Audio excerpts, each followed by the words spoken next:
Je voudrais parler de la corruption, parce que la corruption, on la trouve dans un certain nombre de milieux, notamment dans le milieu astrologique. Lorsque l'on a commencé dans les années 90 à payer généreusement les orateurs pour les colloques, parce qu'on faisait revenir l'argent, parce qu'on faisait payer les congrès, parce qu'il y avait des élèves qui voulaient parler, qui voulaient apprendre l'astrologie, alors on les faisait payer, alors que dans les colloques que j'organisais, c'était pas pour les élèves, et donc les gens n'étaient pas en demande de vouloir payer quelque chose. Le colloque, on payait comme on payait pour les cours d'astrologie, les colloques de Le Noble, etc.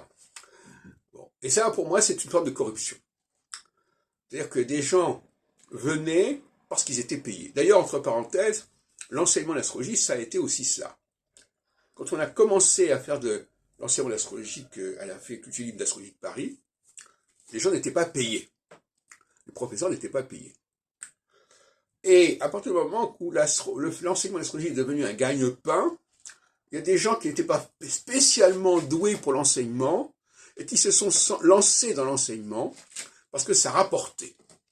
Là aussi, il y a une forme de corruption parce qu'on a de mauvais enseignants qui ne sont pas doués pour ça, qui le font de manière un peu automatique ou basique, parce qu'ils sont payés.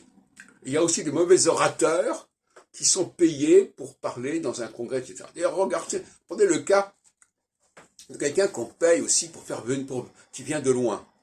Ben, on est obligé, ne serait-ce que pour payer ses frais, même si on ne le paye pas, on est obligé de l'utiliser, même s'il est mauvais.